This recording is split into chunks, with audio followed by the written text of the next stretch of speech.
Hello, everybody, and welcome to Bevvies with the Boys. It's season ? Episode ? This isn't part of a season anymore. We're just doing a special episode because the LPL is kicking off in a couple of days' time. So we decided to get together, do a bit of power rankings, do a bit of a chat on what's going on. I'm Munchables, joined by Dags as always. We're the boys, and our special guests tonight are two of the biggest LPL heads and content creators for LPL English. It's Karen Moser. Kelsey Moser. I read it every single time. Every single time your Twitter tag gets me, and I will dominate as well. Who has very recently been allowed to co-stream, if that's correct. I can't remember if it's co-stream or live view. I always get them mixed up. But congratulations, mate. You can now actually watch it on your screen. Yeah, no, it's actually super sick. I wasn't expecting it at all, but LPL has actually been super welcoming to me.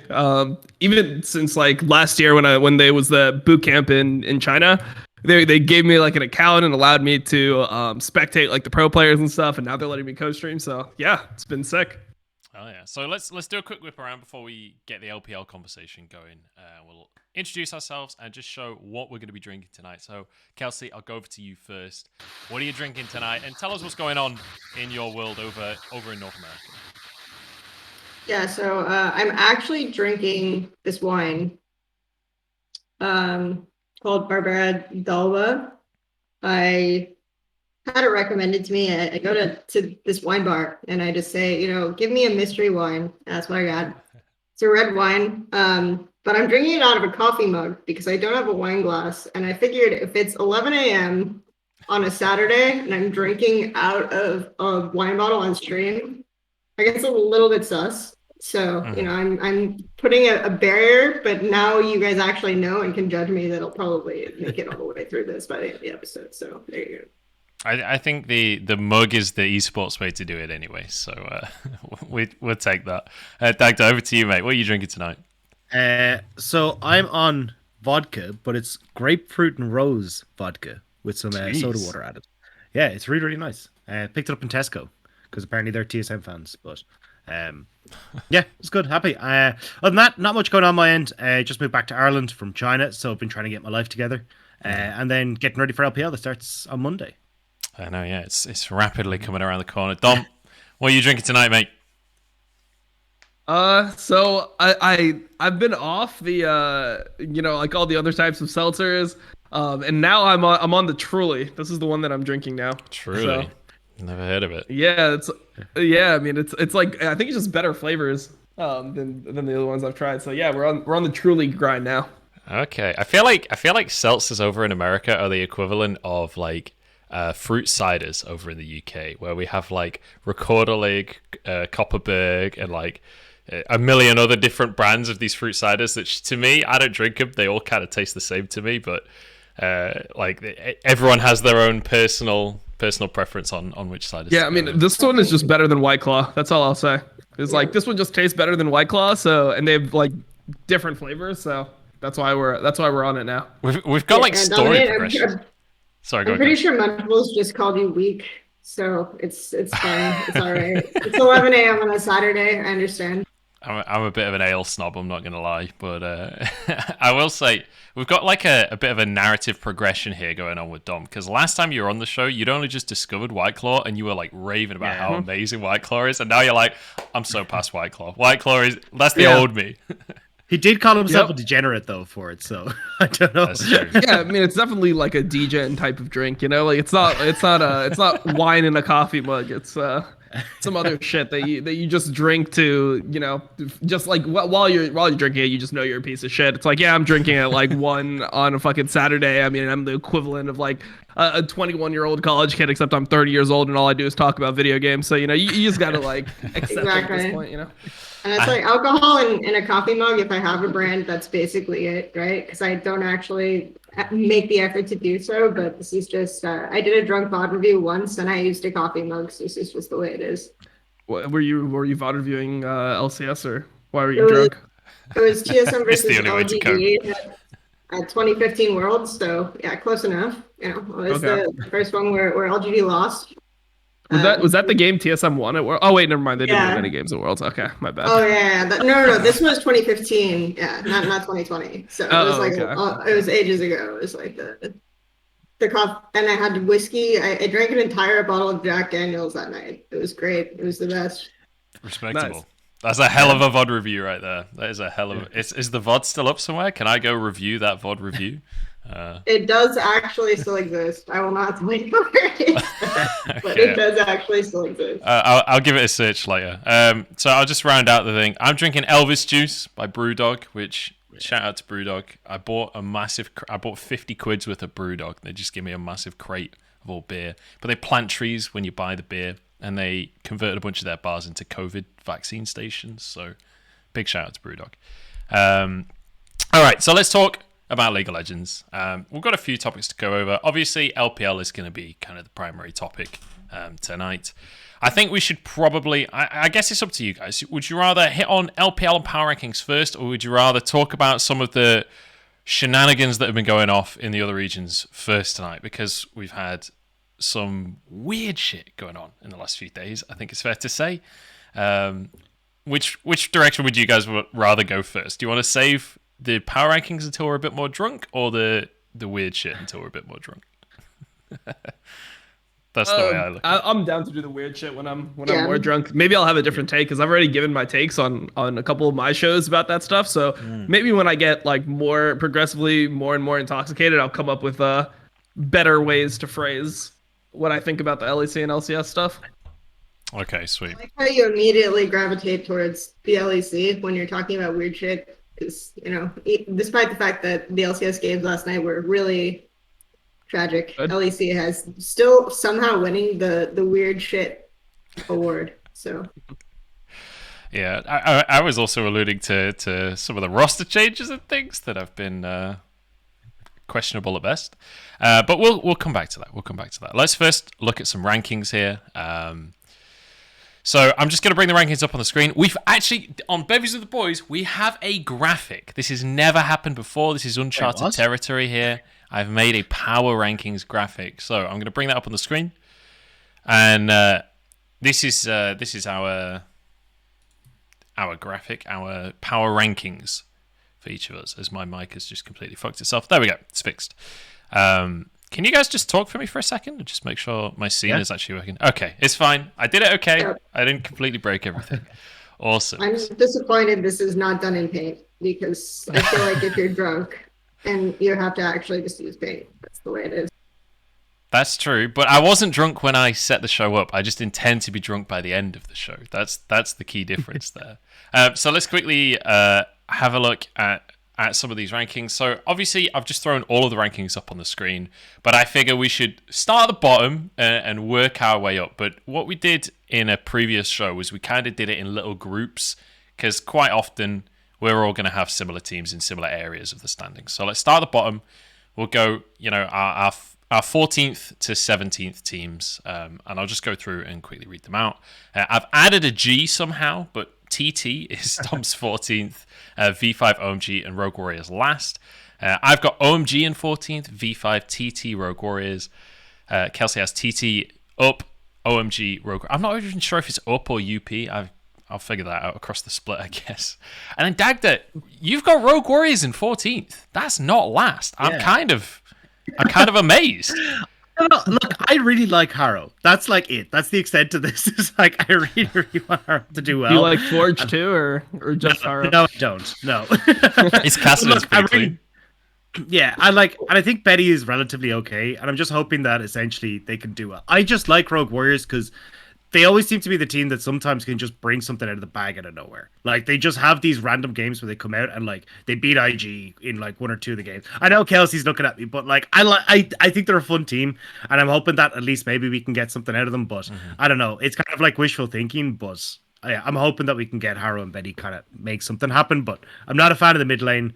I don't know about the rest of the team, but those are the two I'm kind of banking on. I mean, what I would ask you there is, does that actually mean that Rogue Warriors can beat anyone, or does that mean that IG can lose to anyone? Because I think it's more of the latter for myself. You know? Yeah, I can get behind that. You have to look at the checklist. Teams that we can lose to, TES and IG are the only, or we can win against the TS and IG are the only ones on it, you're probably screwing over yourself in some way. I think the big thing that I think about when Rogue Warriors, I call this Rogue Warriors the CLG of LPL, in the sense that you had a list of names going into spring. Where it's like, yeah, but I recognize all these names, but do any of these players actually carry the game, right?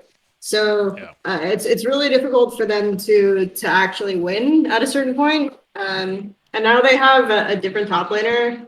I think Ziv was really strange when he played this game, because he would troll so hard, but he would find like these moments where, just from his experience of playing the game, he could still like, I'm gonna look for this like low probability flank and maybe we'll get it. And I feel like we're not gonna get that same quality out of a rookie, right? So we'll see. Maybe this guy turns out to be super insane. Like when I did my LDL VOD review, I didn't watch a lot of his games, but I'm just looking at the rest of this team, and it's like, Haro is basically the quintessential bottom tier team LPL jungler, right? He has decent hands, but he has no idea what the fuck he's doing like 90% of the time, right? Like, let's be real here. Xiaopeng is probably my favorite ironic player, right? In the sense that that's exactly who Xiaopeng is. So that's like basically he's another one of those, and we have like 8 of those at least in LPL. So yeah, I get that you like Haro, but liking Haro in particular is a little bit mysterious to me. So yeah, I just have a soft spot for him. I like, there's a couple of games where like Rogue Warriors were just inting their face off. It was from like 2020 essentially, and like he was the only guy who's actually trying to do stuff. Now I do agree he's not in any way up there when it comes to the best junglers, but like I still just have a soft spot for the guy, and I really do hope that we can actually get something out of him. And as you're saying, like, I recognize some of the names. I suppose this is like the whole team for me is just kind of the soft spot where, like, I want Chocho to do good. I know he swapped to support. He's terrible, but I want him to do well. And this is more like me pinning my hopes on, like, this is a team I just like these guys and I want them to do okay. That's more so where I am.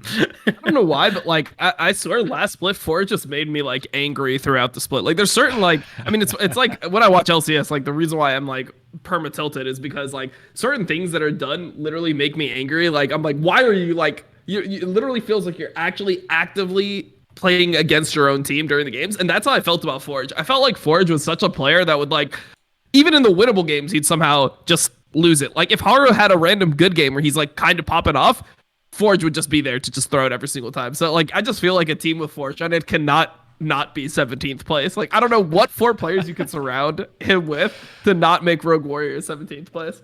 Literally, the Rogue Warriors command on my stream is Forge is bad, so Rogue Warriors are last. Like, he is the worst mid in LPL, for sure. Oh, for sure.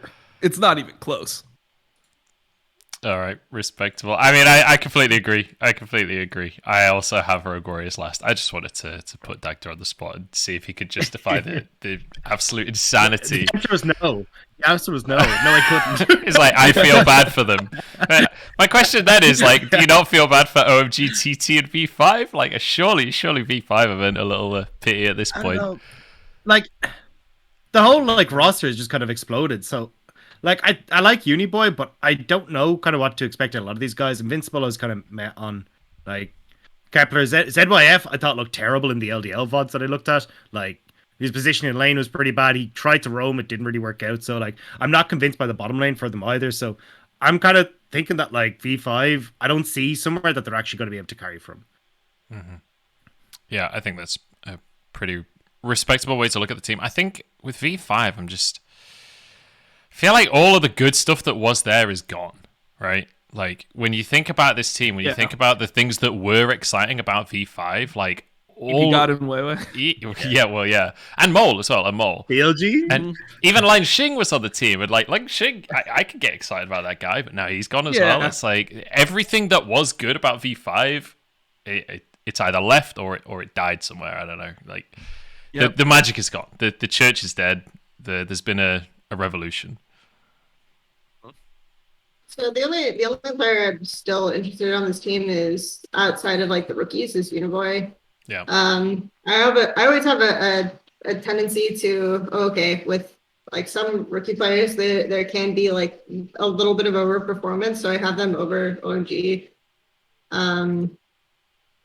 But in general, I didn't even rate PP God and Weiwei that highly when they were still on the roster. Like B5 started to look really, really dire towards the end. I felt like if you watch bot lane, PP God literally like when his Q was up as Thresh, he just used it. Like that was legit his thought process. Like I'm just gonna go. And it was usually bad. So Hey, there was that's a what lot of Troll anything. did. Like if you think about like the BLG V5 matchup, that's a matchup that BLG will win, because if BLG only beats you if your bot lane just like categorically ints at every turn. So that's down to that. So I was like, PP God had this huge church, this huge hype, and every time I watch him, I'm just like, I get it, but he legit just presses the go button and he doesn't even think situationally. So I mean, for me, BLG always seemed like the general like Western perception of what a Chinese team is. That's like how I saw BLG, where they're like the no macro, good at fighting, we do ridiculous things around the map constantly. Like I just felt like that's how everyone used to talk about LPL. It's like, oh, LPL is just all fighting, no brain. That's what BLG was to me the entire last split. It's like I always felt like they were actually one of the teams that I would watch pretty frequently because I just enjoyed watching them play. I mean, I was decent fan of like Meteor. I thought he was super good. Well, not super good, but I thought he was like pretty good, right? So they're just a team that I felt like would throw so many games. Like, what was that BLG or V5 that had that game versus like the game versus EDG where they threw and they were down like 8k that gold? was B5. Yeah, it's just like both those teams played the same way, where it's like they had no way to close out games that they should have won. So I mean, I'm hoping that BLG now will just be better with the new additions to the roster. Yeah, I'm Oh, excited for the new BLG. Like, I think the new BLG is. I'm trying to think where I put them. I put them in 10th place. I don't know where you guys put them. So Kelsey 11th. Dags has got them in 8th. Put them 9th. You got them 9th. Yeah. So I think everyone basically cautiously excited about this team, right? And I think I actually haven't double checked, but I'm assuming that playoffs is 10 teams again. So most of us have BLG hitting playoffs aside from Kelsey. There's a bunch of noise coming through your mic at the minute, Kelsey. Yeah, I mean, sometimes my computer overheats and my mic picks it up, so no we worries, need to work on that. It's one of them. Don't worry about it. But yeah, like here's the concern I have with BLG. Zika. I got excited about Zika when he was on the Vici roster with Coma in. It was like, Zika's gonna be the next like mid lane prodigy that Coma trains up. That I got like buried in that narrative that was just completely pulled out of thin air.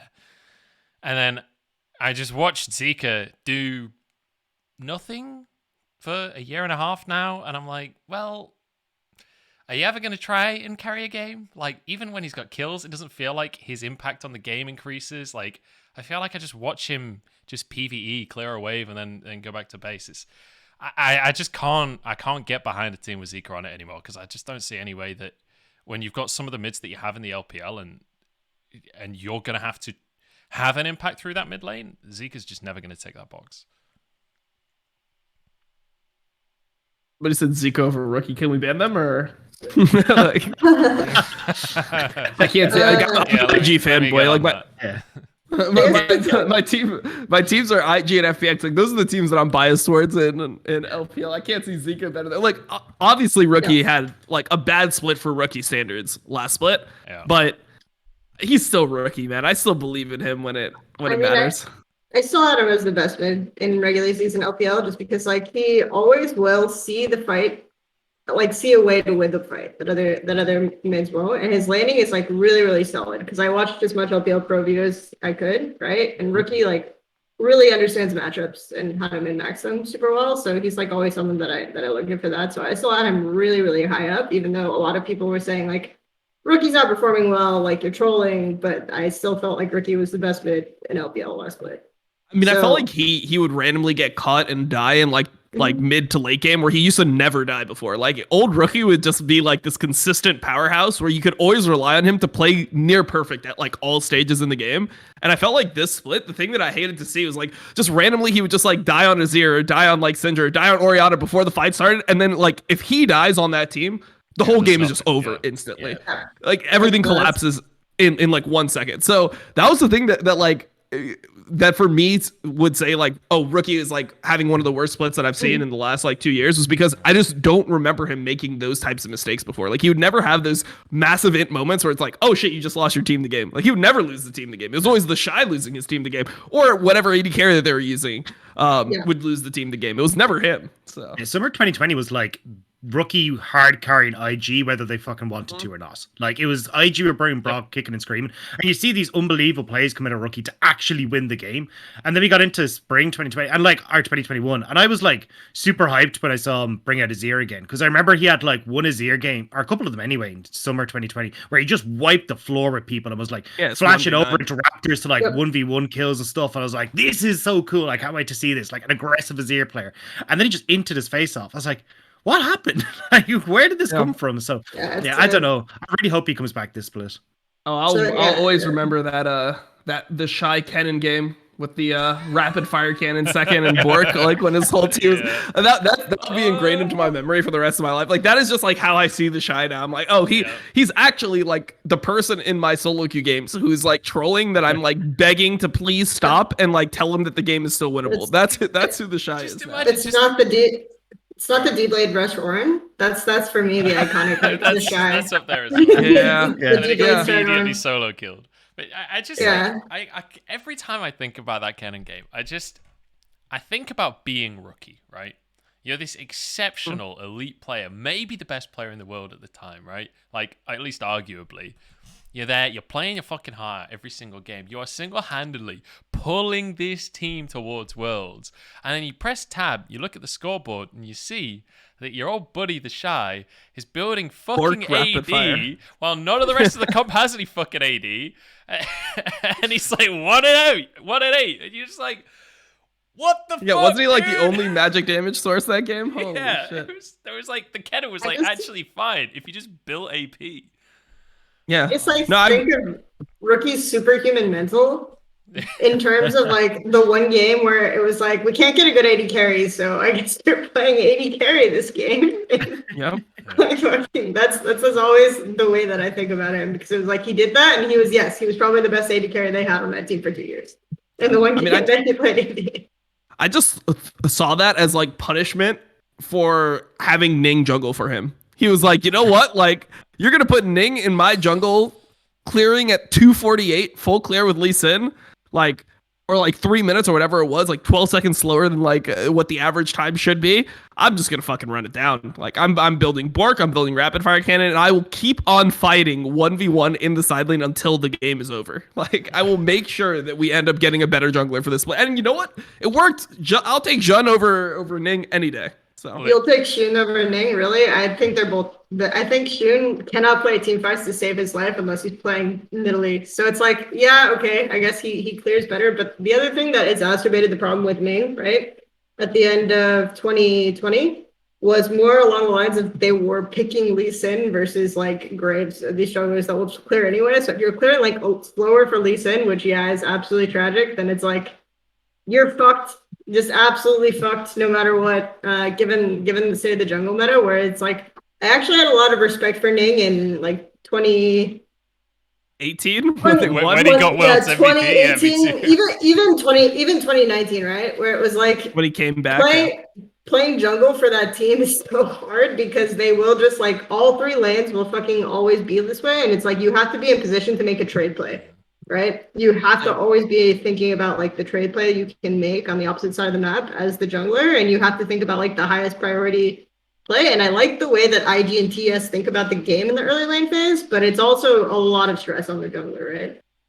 Yeah, I mean, I just feel like, you know, like the way the Rookie would like pressure his lane was always just different than the way the Shy would pressure his lane. Like the Shy would have that pure like mental illness style where you just go top lane and you literally just fight until you're dying. And it's like, if the jungler's not up there, you're fucked. Where I felt like Rookie was always like very conscious and very aware of what was happening in the game while he was like winning his lane. That's like why I thought he was just like the best mid laner. It's like part of the reason why I'm such a fan of IG is because I'm such a fan of Rookie, because I just felt like that's what you want out of a mid laner. Like this guy had always had prio in like all these matchups that people would perceive to be like 50-50, or even matchups that were being considered losing, like Orianna versus Syndra, where Syndra was supposed to have the push early in those days. like it felt like Rookie always understood how to like have lane pressure and just never died to ganks like while being super consistent. And then he would just show up everywhere, man. Like Rookie would just be TPing top laner. He was like the guy that was always building Ludens when everyone was like, oh no, Ludens isn't good on Orianna anymore. Like you should go like the Sarah's build. He's like, no, fuck it, I'm gonna go Ludens and just like run over the entire game. So I mean, I just think that like the stress that's put on IG is like, so the bot lane is just bad, but like they're just kind of like gonna like lose, like they're just gonna be like okay, they're not gonna run down the game. I feel like the Shy puts so much like anxiety into the game by just existing. It's like, oh my god, what's gonna happen top lane? Like, are you okay? It's like the level 1 wave crashes and it's like, okay, I better be top lane right now or like some shit's gonna happen. So hey, yeah, he's trying though. He's trying to get better. This year we saw him play Sion. We saw him play more Sion. Like, did it? But he was plays it ever Sion good? No. like he, but he plays Sion like he's playing Callista. That's the thing. It's like you watch like the Bin play, right? Like the Bin Jace outplay on him or whatever, and it's like, bro, what is the Shy doing in this fight? Like, why is he trying to like 1v1 the Jace's side? Like, you can just like push the wave and like back off and buy items and then come back and push the wave again. You don't need to like fight to the death, but the Shy has just like some like he has like ADD or something where like you just need to fight all the time in the lane. My favorite with Sion, the Shy Pro View was like when he was in Brush, right? And then I forget who he was playing against, but he kept trying to like hit Q on a mobile opponent top laner completely off the wave. So the opponent just stacked like a gigantic wave in a situation where it's like, as Sion, you always have Q, you can thin with you by the time the wave comes in, and he's just like diveable every fucking time. Like it was so bad just because of the way that he was considering cooldown management and thinking about the lane. And I was just like, what the fuck are you doing, man? Like you're not playing Sion, you're playing. He's playing Jace. I don't know. It just looks like Sion right now. Yeah, I don't know what he was doing. Yeah, I want to go back to that point about Rookie though, because I think you made a really interesting point, Dom, about how like the mentality of when you're watching Rookie is like he's going to be super, super aggressive in lane, but he never dies to ganks, right? That was always the way that it felt watching Rookie. And I think that was one of the things that changed the split. Yeah. Like when I'm casting Rookie, you know, people always talk about caster bias. There is an extent to which like when I'm commentating a Rookie play, the way I see the play is totally different to any other mid laner, aside from maybe Knight, where like I'll see the jungler come into gank Rookie, and my assumption is Rookie's going to make it out of here. I'm not going to start getting really, really hyped because someone's going to die, because I'm like, it's fucking Rookie. He might get a kill. That's best case scenario for the enemy team is only one of them die. But this split, that changed. This split, that expectation suddenly changed, and Rookie was killable. And I think that's such a scary thing if you're a fan of IG and if you're a player on IG, that Rookie is not an immortal god, because that, I mean, as you said, like that was the thing about IG. That was the thing that separated them. I'm hoping it's a spring split only thing. Yeah. I think maybe it was just like, let's have a big holiday and we'll come back in summer. Yeah. There was, I mean, Uzi would take off until the Chinese New Year. Rookie deserves to take off an entire split. Like, come on. I definitely agree with that one. So let's talk like rank 10 to 13, I guess. So we have for Dom, we've got RA, LGD, LNG, and up. For me, we've got BLG, RA, LNG, and up. For Kelsey, we have LGD, BLG, LNG, V5. And then for Dagda, we have IG, LGD, LNG, and up, which I think is the lowest IG placement, actually, Dagda, in 10th. But we've all have them 8th and 9th, so not that crazy. We just spent 20 minutes talking about IG, so I'll not hover on that one. They're all in, like, we spent 20 minutes talking about IG. It's like 10. Yep. No, but like I'm like still an IG fanboy. Like when IG makes it into playoffs, like I predicted them to beat like RA, for example, last split. I was just like, yeah, they're gonna fucking win. They'll pull it out when it matters. Like I just have like faith in them. Even if they suck, I want to watch them. You know, like they're still just so much fun. They're still just. Well, they should have won. Like somehow they lost a best of 5 when they won 4 games. I've never seen anything like that before. Where a team wins 4 games and loses the best of 5. I mean, I was like so fucking annoyed by RA because they were so bad, but they kept winning games, and it really pissed me off. And then it was like, I know this is going to be a 5-game series, but I think IG wins it in the end. And then it was like, fucking, god damn it, we're just going to fight them in an open field with an all melee comp. and they clearly outrageous, and we're just gonna get aced at like 30 minutes. That's Yeah, great. they could have I like love it. done Baron. They could have like forced a fight that was way more favorable, and then they just like ran it down and lost. It's like, wow, they just lost an AK gold lead like in 2 different games and 1 best of 5. It's so crazy. It's so was crazy. Pretty nuts, yeah.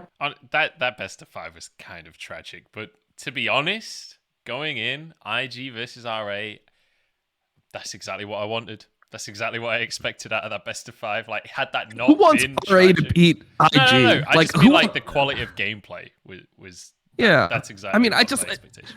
that would be like if like Dignitas like beat TSM or something in LCS. You'd be like, come on, really? We gotta watch Dignitas now in fucking semifinals? Like, fuck. Like no one wants to watch that because like IG, you have the hope that they can always beat anyone. You know, like IG is the type of team where like, I mean, like, yeah, they can just beat anyone at any point. There, yeah. So. But like RA feels very capped. They feel like Dignitas in the same like regard where it's like, yeah, like they'll get like 7th maybe if they like exceed expectations, but they're never gonna win. Like if RA wins, like shit, I don't even know what to fucking say. Maybe I just don't know anything about this league. It's funny to me because I feel like in certain ways, IG and RA, sorry, static, IG and RA are the same team. And that's because they're both literally like renditions of 2015 TSM in the sense that it's like they have a mid laner and we'll go from there, right? Yeah, I mean, RA especially. There's something about this team that is just mental, but at the same time, the fact that they have no roster changes coming in, and it felt like they completely fell apart at the end of the split. Like the fact that their 9 win streak ended to fucking LGD. Like the 2021 LGD is the most tragic way for that whole thing to end. Boy can't space in team fights. He can't. He has to play Tristana or Kaisa because he cannot fucking space. Oh, in he team just fights. dies every time first. Like it's so crazy. I've never seen an AD carry like that. Well, I mean I have, but like I've never seen a good AD carry like that. It's like Not above platinum anyway. Leading up to it, I was like, why does he play these champions like every fucking time? And then it's like he loses to LGD playing Jinx, and he's like, thank fucking God, finally. Like, holy shit. But even that miracle run that they had, the 9 wins, felt very like kind of the cards were in their favor. No, because remember they ended up playing like JDG when like I think one of the guys was off or something like that, or like they played another team where WE where Shanks wasn't able to play and stuff like that. Like they kind of had this like miracle set of events that kind of set them up for that 9-win streak, and it felt so nice to a certain extent to like finally be able to get off this wild ride as LGD beat them, because like look, Vofo's really good. Like I don't particularly like the dude, but he's a really good mid laner, and I think that at the end of the day he's kind of putting himself up there in like top 5 mid laners in the LPL right now, but like the rest of the team just does not have it, and I don't know where, like it was awkward as a caster being like, this is a terrible team, I don't want them to do well, but they're on a 9-win streak and I gotta like bump them up and rally for them. Currently tied for second place. The more I think about it, the more I think that like I actually put them too high. What did I have them at? I had them at 10th. They might actually be worse than that. Like RA was like I mean, yeah, before they went on that win streak, they weren't a top 10 team in the LPL. So like they ended up like getting carried pretty hard by that win streak. I honestly think the meta like was really good for them. I thought Leanne was actually pretty decent at Udyr and Hecarim, and they were getting it pretty much like every single game. Whereas like the other junglers that like really stood out to me were like the ones like, because last jungle meta was pretty shit, right? So like the junglers like JJ and the junglers like Way that could actually play Lilia, like that was like like now you're like hitting the level where I actually like respect you like as a jungler. But I mean, obviously, when Bo played, he was completely fucking cracked. But I feel like with the new meta, I feel like it's gonna hurt them a lot more because like your jungler is just gonna have to make a lot more difficult decisions. And I feel like I mean, when you see my rankings, the team that I have really highly that I think no one else does is Suning, and I feel like this is like why I think Suning is actually gonna be really good, because now we're not playing Udyr Hecarim every game, and you saw like a little bit of it in playoffs, like when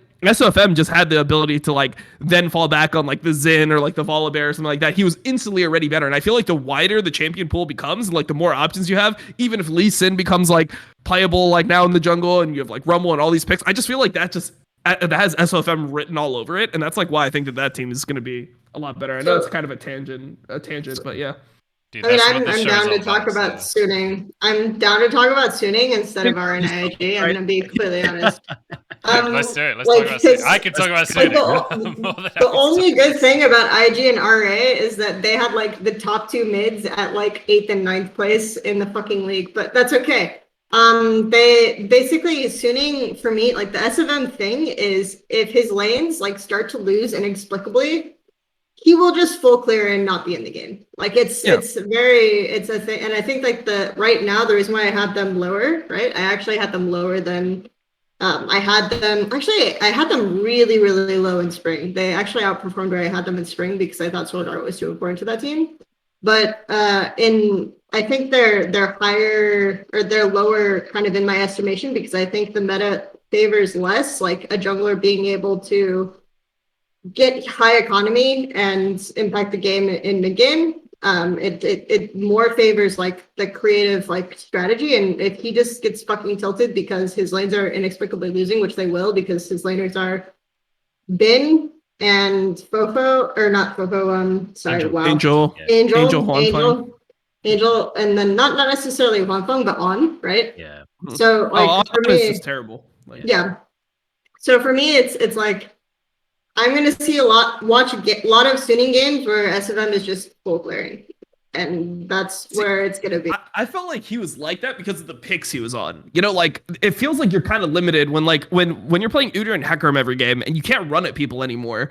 Like, and then even like when he was playing like some of the other matchups, he's playing into Udyr and Hecarim, which have such like an oppressive playstyle that it's like, what are you supposed to do as like a Kane jungle or some shit if like an Udyr gets a couple ganks off early? But he's done this his entire career, like in almost every meta, right? It's like I make a joke where it's like if enemy jungler gets both crabs, he AFKs and like eats all of the food that his teammates had for dinner that night, right? Like it's just he gets really pissed off or something happens, but it's like you can definitely reliably sort of predict how SFM will play based on like how the early landing is going. So the thing I like about SFM, the reason why I think that this meta is good for him is because I feel like he's the type of person that really thrives of having like really deep levels of knowledge on specific matchups. And I feel like when they open up the jungle and now you have like Gwen jungle, I assume is going to be coming in. Like, I mean, I assume it's going to be permaban, but like if it ever gets through, like that's an option. Viego, you have Udyr still there. You have Rumble. You have Lee Sin, which has always been an SFM classic. And like, especially now with like Lee Sin being like kind of a gore drinker, Sterax, like more tanky Lee Sin, which is I think what like suited him. He was always the guy that was building tank Lee Sin anyway.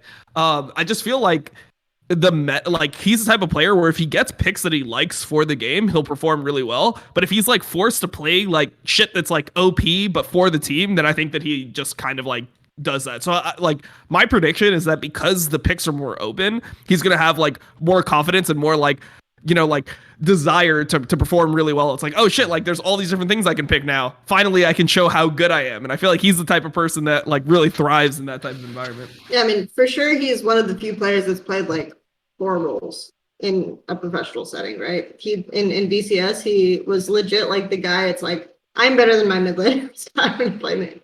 I'm better than like, and you can guess the only role he didn't play is support. So like he has a very deep champion pool, and LNG/Snake at the time was during funnel meta was like he is always playing the carry. He's not playing the Braum. He's not playing like get that shit out of here, right? So for sure, like SFM can play the champions. That's not my concern. I think it's like he does way better like even you were talking about, right? Like a lot of the meta was really annoying for junglers because you just full clear and almost you get punished in some cases for counter jungling because you're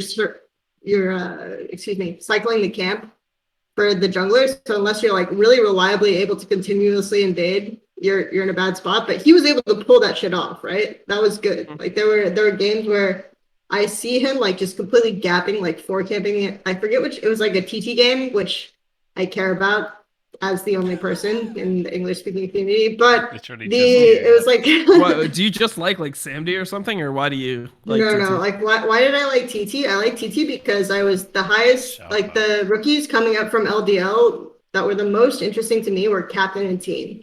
And Captain got benched in like week 3, but Teen still exists. And I still thought Teen was really good, and he just got blasted by the fucking match fixing shit. So he's gone now. So I don't care about TT that much anymore.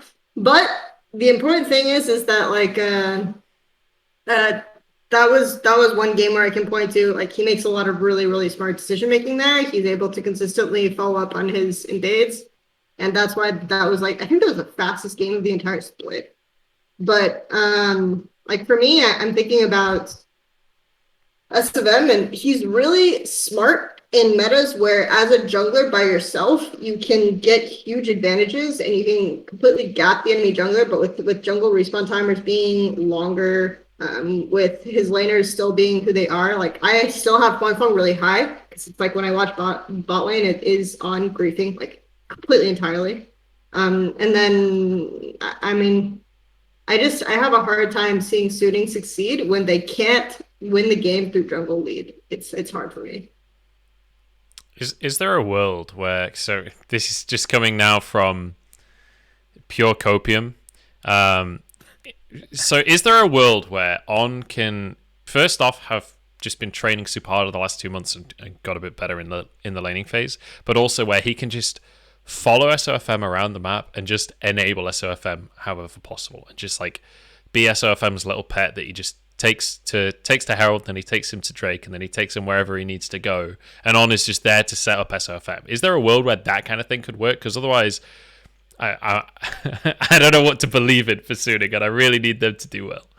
I don't know. I feel like so like obviously I have no access to comms, so I have no idea like who's actually calling what. But I feel like SFM is more of like the type of person that's not gonna like he's gonna do things that are good for him naturally, and then if you want him to do something else, like I feel like the support is going to be like the one that needs to like call him and be like. I feel like that's why he worked well with Sora. Sora would be like, yo, we're doing this shit now. Like, we're going for deep vision on this side, or we're like looking for a kill in their jungle. And then like he would have something to like play off of. I feel like the problem with Honest, it feels like Honest is just a follower on the team. And then also like, I don't know, like he plays like, okay, so it's like Rel wasn't good, but I feel like this meta, like it should be more simple. But even when he was playing like his Nautilus and playing Leona and LPL, I always thought he was fucking bad. So like, I'm just hoping that he's better to the point where he's not like solo losing the team games anymore, and then like the strength of the other players can actually carry through.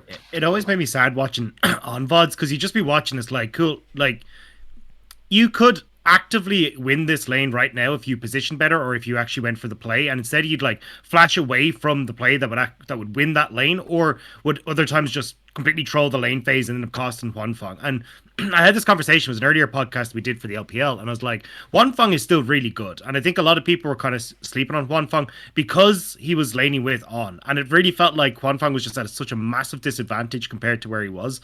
And I don't know, Joe, I hope On comes out swinging better. Like, he started to get at least slightly better towards the end of the split, but realistically, I still think he's going to be a massive detriment. And he's not someone that particularly roams much either. He doesn't really use those timing windows, so him trying to link up with SOFM and like have an influence towards Bane in the same way that we saw with like Sword Art, right, back in 2020, where they just go for this 3-man play up top side. I don't think we're going to get that again. And I think that's why Sunny is just going to struggle, where you don't play towards Angel, you don't play towards Huanfeng. They don't really want to be played towards. So you're looking towards Bane, but it's still just a 2-man stage. Yeah, the thing that's so crazy about Huanfeng is like he can find 4 or 5 girlfriends, but he can't find one support. Like, that's just insane. Like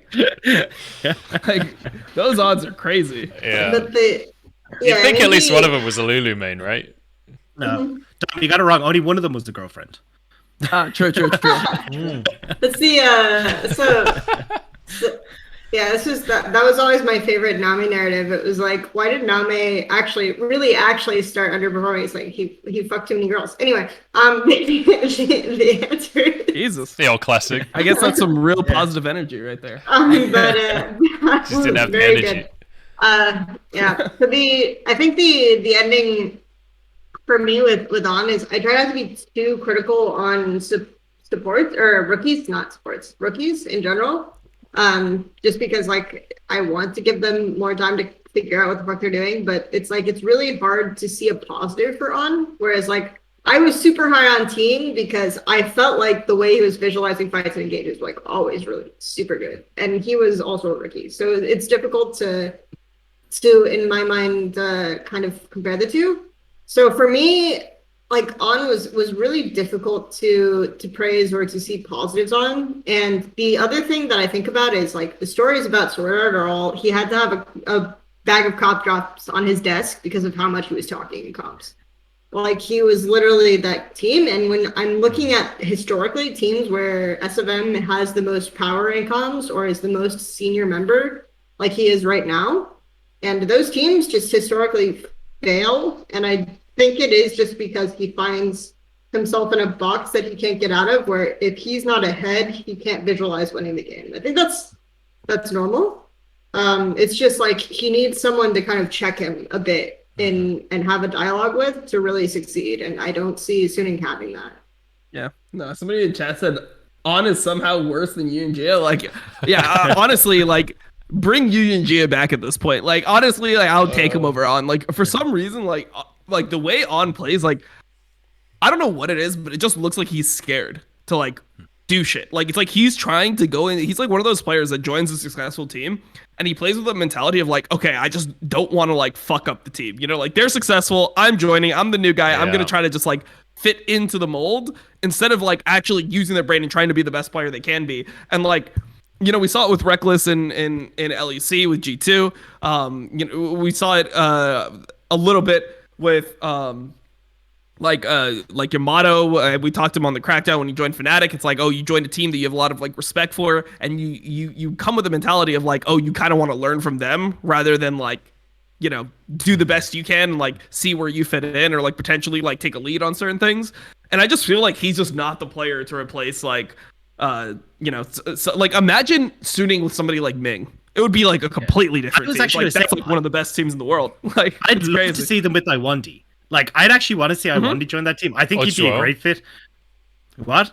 Say it again? Joel, yeah. Yeah. Sure. I was like, if you want someone that I think they could actually get their hands on, I'd love to see Iwandi join that squad. I think he'd be perfect where you get this super heavy roam support that can do a lot. He's great engages, works well in lane. I think like that is basically like the closest you're going to get to that Sword Art equivalent for them. Aimbot Jonas as well. As an added bonus, if you ever want an aimbot. No, I had Iwandi as in my top 5 supports in spring, even though LNG is fucking trash. So yeah. Yeah, I mean, it's like LG's problem was always the solo laners though. Like their solo laners just literally can't compete. Like I don't know, they just get gapped every game. So how do you win? Yeah. All right, let's move on from Suning. They may have also had the worst drafts of the entire season as well. Like some of the and that's one of the steepest competitions there is in the LPL. Like because there is some god awful drafting that happens in this league. There's definitely some issues. One of the teams I really want to talk about is BLG. If I'm okay to just segue onto that, because I think BLG. I'm going to check where everyone has them. So Dom has them 9th. I have them 10th, 11th for Kelsey, and then Dags has them at 8th. So still fairly similar in where we've put them. I can't. Oh my god, where's my OBS window gone? There it is. Okay. So let's talk about this roster because obviously they've changed things up a little bit, and it feels to me like this is a bit of a breath of life for BLG. Obviously, PP God coming in, Wei coming in. They already have that synergy. Again, I mentioned earlier, Zika, I'm not a fan, but I can put aside my prejudices and like aiming obviously showed that we've seen in the past he's a very good AD carry. Didn't have the greatest split ever, but I don't think that was really his fault, let's be honest. So I can see a world where if they can play through the bottom lane and, you know, like Kelsey, you were saying PP God, he just wants to go in. That can work. We've seen that work. Like Jackie Love and Dro, they just go in and it works. So I can see a world where this team actually succeeds. You're muted, Kelsey. You're muted, Case. Too much Bevvies, not enough boys. So I feel like Draw actually got smarter. I mean, just to clarify, like the wine is now gone. So I think Draw actually got smarter over the course of the season. So that's where I am with him. I think but On did not, PP God did not. PP God just like consistently played the same way. So like I actually am, if I'm talking about like rookie sports and LPL, like Joel actually rates pretty high compared to like On. I mean, this is the spectrum, right? I have it's not a stiff competition, Joel, is it? On, yeah, it's steep competition, but for me, it's like along the lines of like if I'm thinking about PP God just goes in. I feel like this is a consistent problem he's had for like 1.5 years and hasn't been fixed, right? Like he isn't visualizing scenarios as well as some of the other supports that he's competing with. So when I'm looking at like the BLG quote unquote upgrades, it's like, oh, you just took Victory 5 numbers. And Victory 5 is also bad. So, and bad for similar reasons. So I don't really understand how this is necessarily an upgrade. I actually think I'm sorry, I'm really trolling, but BLG previously, their support. Inmo, yeah. Yeah, there's not Inmo. Sorry. Is it blanking? Shubin? Hang on, let me look. It was so they had Shinmo. They had Mark. Oh yeah. Yeah, they had Mark. I think Mark was better than PB God in spring. Man, I just want to say I love Mark. I don't even care how good he is at the game. That guy's got swagger. That guy has infinite confidence. I've seen him walk onto the stage, run it down for an entire series, and then the way he walks off of the stage, he's got a smug grin on his face. He's got his coloured hair all flipped up, and he's just like swaggering across the stage to shake hands. So I'm just like, I respect that confidence, man. That guy has infinite self-confidence as far as I can see. Yeah, I mean, I thought Mark was like pretty decent. I mean, I like the fact that he is able to like visualize his own plays. I think that's probably like his biggest strength.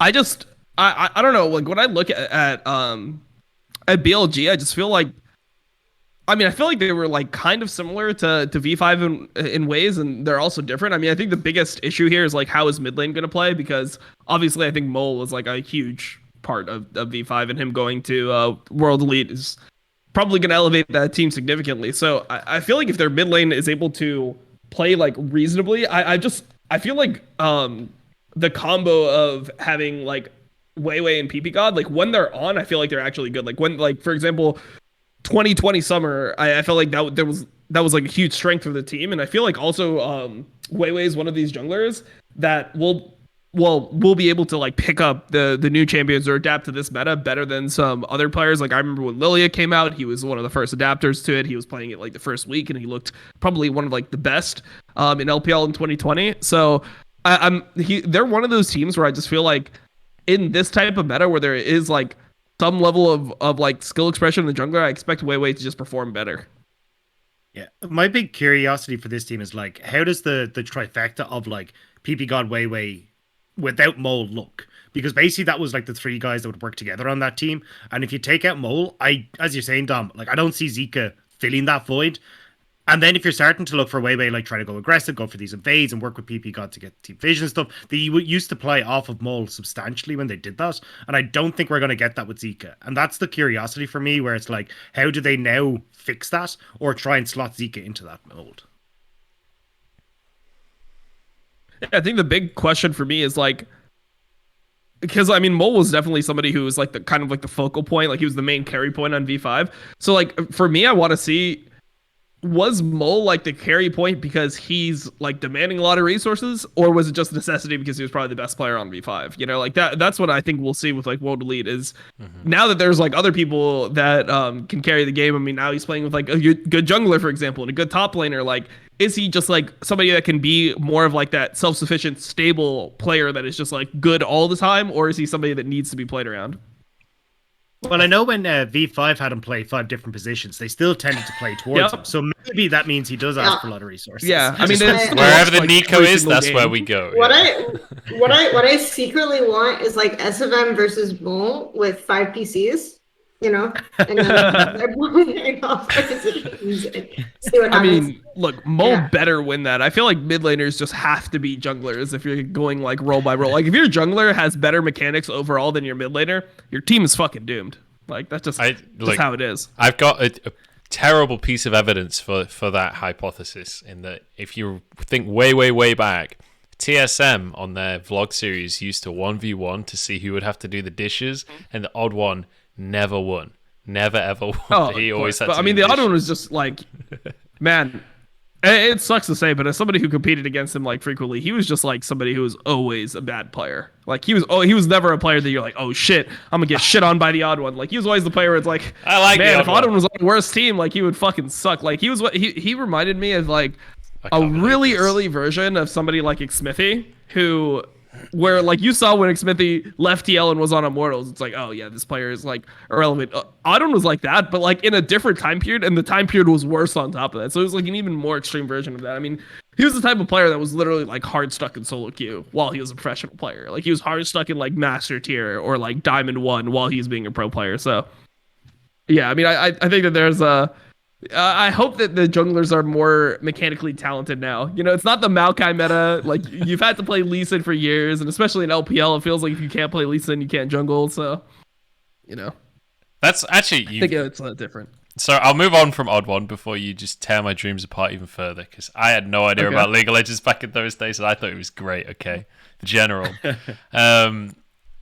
I want to talk quickly about LGD before I'm aware of the time. We've been going for an hour at this point, and LCS is coming up in a couple of hours, so I don't want to drag on too long today.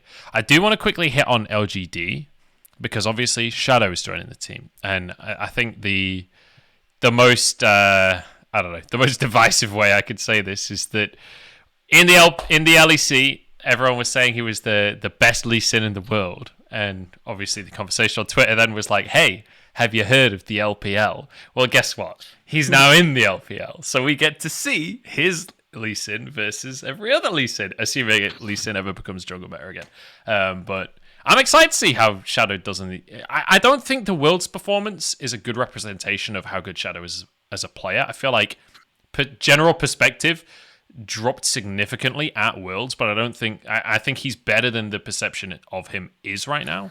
But I'm curious what you guys think of how he's going to do and how LGD is going to do. So I can provide some additional context just to talk about Shadow more and his background. So he is a Chinese Italian. He's always, like, his goal has always been to play LPL. As far as I can tell. Like, he's gone to several off-season boot camps to do that. There were extenuating circumstances also surrounding Worlds that I will not get into that, you know, shit happens. So I would say that that's like an issue, but not an issue with him at peak performance or with him being completely serious. Not to say that he wasn't serious, but again, it's like, I expect more from him, but this is a really interesting kind of almost test case because we've never really seen someone who's played in a Western league and then migrated to LPL before. So I think this will be an interesting situation to watch. My issue with Shadow when he was at his peak, speaking of his peak, was that he had issues prioritizing his own leads as opposed to playing for situations in lanes that were not real. Like they just weren't absolutely fucking like, this is not a timer that you gank mid here, right? Like, why are you here? He would just make it happen though. Some of the time, like there was so many times where he would like make plays, like he would just outplay people. Like he would just kick flash somebody into like a shockwave from humanoid, and it's like, all right, well, I guess that worked out. But like his angle of ganking is like, I feel like he just shows up and then he's just like, yeah, I'm gonna like make the play, which is kind of like a theme I see in his plays. I think that he's like not a very like cerebral jungler. He's just kind of like really mechanically talented, and he'll just try to like outfight you. But honestly, I feel like that could work in the LPL. Like I think that the fact that he's willing to fight and he's like mechanically confident is a benefit in this league. So yeah, I mean, I feel like the LGD team could potentially place even significantly better than where I put them. Like I'm trying to be more like, you know, realistic with them because I mean, players are rejoining the team. A lot of the other teams are pretty established. Also, when LGD got top 4 last season, the league as a whole was much weaker, or it felt like there was only like 5 or 6 good teams. Where now it feels like there's like 10 good teams. So I think that's the issue now with LGD is like, even if they are like at the same level as they were, or maybe even a little bit better than they were last season, does that mean that they're actually top 10 in LPL? Like to me, my perception is probably not. So I think the other thing about Shadow is like he is very skill. Like I agree with you. Like he's another mechanical. Like I feel like LPL has 8 at least mechanically skilled junglers that don't know what the fuck they're doing, right? Like, and I think Shadow fits into that decently well. The situation with LGD is when they were LGD, it was like if you get a good mid jungle 2v2, you can win the game off of that. That was the 2020 LGD identity. And so she is back. You have a mechanically talented jungler as well. So it feels like they're trying to replicate that same strategy again. And I think right now the meta is really, really favored to like skirmishing mid jungle duos, like super favorable. So that's where I have them like maybe shooting up. And then like for specifics on Shadow's mechanics, this is really dumb, but it's like every time he has Zonias or stopwatch, I feel like almost everyone uses those better than the Shadows. This is like a random thing that I like about him playing, so that you can watch for when you're seeing him play the games. I agree. I think this whole team kind of relies, as you say, Kelsey, on the mid jungle 2v2. Because honestly, I think Kramer sucks. Like, I think at this stage he's had his chance. Like, he looked absolutely atrocious in spring, and He like looks properly weathered, into the man. He lane. just looks Yeah. old. He just is to me. bored, right? Like fed up. Yeah, He just And, looks like it's like, bro, like just get your last get your last like split in, retire, and we'll just remember your career. I hate to bring IG back into this, but I maintain that the only reason that that LGD went to Worlds is because IG's bot lane doesn't know how to play Kalista versus Ezreal. Like it's fucking depressing, and how the fuck is Ezreal allowed to live in that game? Like I want to. Yeah, but that's the thing. Like we had the joke that was like Farmer Kramer for this thing, whereas like you're not actually gonna get anything out of him. You just want him to sit there, farm away, and then actually hopefully be relevant late game. But even then, when you're hoping for him to be relevant, he just randomly walk in some weird pathing sometimes and like get caught out and cost you the game. Yep. Like it happened like 5 or 6 times in 2020, and I was just like, why are you even here? I remember because I was chatting to chatting to Kobe about why I'm not rating LGD when they went to Worlds. And I was like, he's going to get caught out randomly. And we saw it at Worlds where there was that opportunity where I think it was like their last day. He was on Ezreal and he's just like walking into River completely by himself, just walks into Ornn and they just kill him. And it's just like, cool, now LGD lose the game. And I saw that too many times. So I think for this, it's like if Shea gets ahead and you can work with Shadow, this team can actually have a place to play around. Otherwise, I just don't rate them. Like, I think they're just done for. So that's why I haven't really put them too much higher, but I still think they'll hit barely playoffs, but just about. I have more faith in them than I think you guys do, but not a lot more faith. But I think they'll make top 10. I think that they are, like, comparatively to some of the other... I'll bring up the power rankings again, hang on. But comparatively to some of these other teams that I've put them ahead of, like... Teams like BLG, like I put them above BLG because I already talked about Zika earlier, like RA, LNG, UP, OMG, like all of these teams I have bigger issues with than LGD. And like LGD, like Shea I can see working right. Kramer, so long as he just doesn't do the mid-game random int that you just talked about, Dagda, like it can work. Kramer can just give him fucking Ash or something and he'll be fine, right? Like just as long as he doesn't do much, he'll be okay. Like I can see worlds where this team at least makes it top 10. So yeah, I have a little bit more faith than you guys. Not a huge amount more. Like I'm not exactly. I've put them dead center of the standings, but I think they'll make top 10. I mean, I think Kramer, to be relevant, relies on the opponent laner to not acknowledge that they can kill him. Yeah. In lane, because he is trolling most of the time. So I think that's like the downside of Kramer is that he should normally, against good bot lanes, come out of lane phase like 0-3 at most. Based on the way that he plays the lanes that I've seen most recently from him, and obviously LPL Pro View isn't super consistent because you only get like two laners per game. So I can't comment on like every lane, but you can also kind of like look at the game and then see like how lane is going based on HP bars at certain points with like the wave pushing, and it's usually fucking troll. But in general, I think when I'm talking about Kramer, he can, if he gets out of lane as Ezreal or Ash or what you were talking about, he can actually do well. But it's just that his laning for me is the most suspect part of his gameplay. So that's where I'm looking for. I also think that there are a lot of for me, LPL bot lane is one of the weaker roles. which is really funny to say because it's like I shit talked Gala like all regular season, and he super showed up in playoffs and MSI. But I do think that we are missing like a lot of AD talent in LPL compared to historical situations where like AD talent in LPL was fucking cracked. Yeah, but I think that's fair. Like, I mean, Gala showed up in Kaisa at both those. Like, that was kind of the extent of it. And you can even see in their games, like, you can't play Senna. Nobody banned Kaisa. Nobody banned Kaisa. Well, it's a do not pick on the tier list, so that's why. He's not able to, like, even you can see it against Damon that they had to ban Senna every game because he's just not able to play Senna. So there's a lot of issues there with Gala. Like, basically outside of like Viper and Jackie Love, our actual level of AD carries really sucks. That's why I'm really hoping that we actually see Mystic come in JDG. I think having him come in will be amazing. One Fung as well, yeah.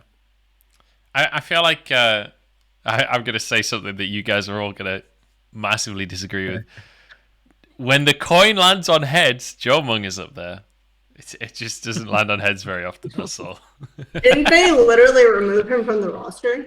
No, he just renamed. He is Elk. Oh, Elk he is changed. Okay. Yeah. I think saying the coin lands on heads is a little bit unfair. I think it's like if you rose the nat 20. Like, that's how many other options there are with this guy. Okay, I'm gonna be real. Like, I should talk Jomung all the time. My biggest problem with that lane is missing because his name is accurate to like the location of his brain, and that's just the way it is. So yeah. I mean, that team. Well, I mean, maybe now they have 3 good players though. That's kind of what you got to look at. You know, like their top and jungle were always good. Mid laner was kind of suspect. Now their mid laner is, you know, hopefully able to play the whole split number 1, but also just like, yeah, it's somebody who, you know, is known as being one of the better mid laners in LPL. So, you know, I feel like Joming doesn't actually have to do that much to like win games. Like he could just kind of like sit back, let Breed do his thing, let Beisheng do his thing, and just like, you know, he'll get dubs just by existing. Hey, Ezreal's coming into the meta. You can will just he sit though?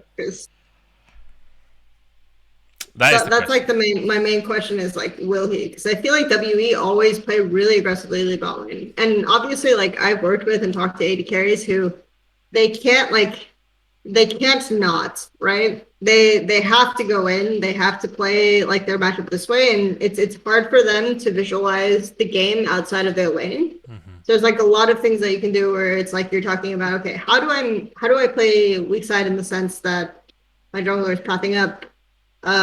There's a chance that they build wave and set up a dive play. Like, do I look for the jungler and try to 1v1 him? Like all these types of things that they have to learn. And I feel like Jomung just doesn't have those thought processes. So that's why WE almost fixatedly plays towards bot, right? Like they fixatedly have to play towards bot just because of Jomung's mentality and the way that he's thinking about the game.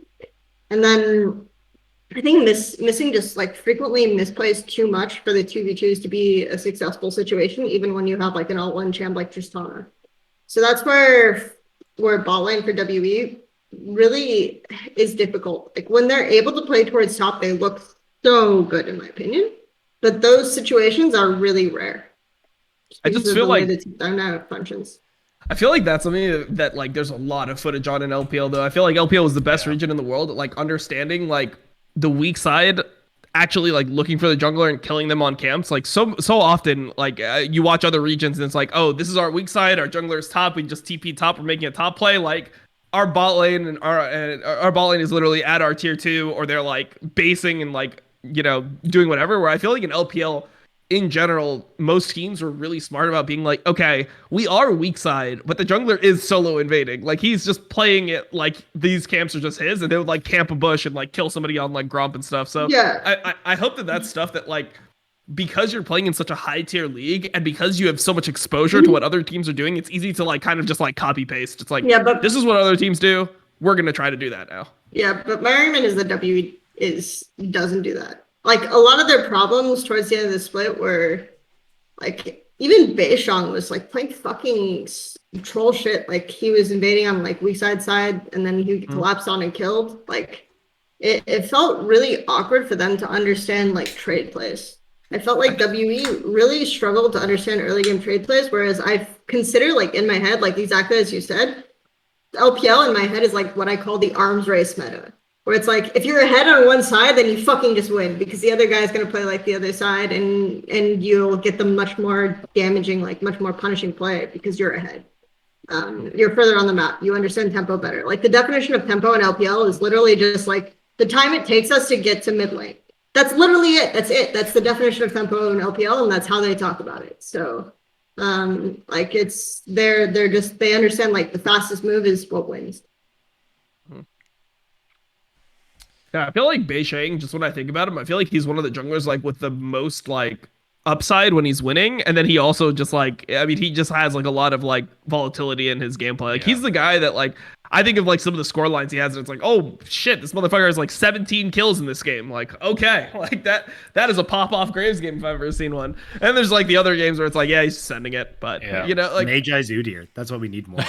Yeah. I mean, I honestly think Magi's was underbought in competitive play, like went ahead because of like how efficient the item is and the fact that it's like a legendary item, so it gives you the mythic passive, and the fact that Udyr like can get a dark seal so efficiently and snowball off it. But yeah, I mean, I was completely down. And there's so many fights when you're ahead on Udyr, it's actually kind of hard to die in a lot of fights. Like you can get away with the Magi's without losing those stacks a lot of the time.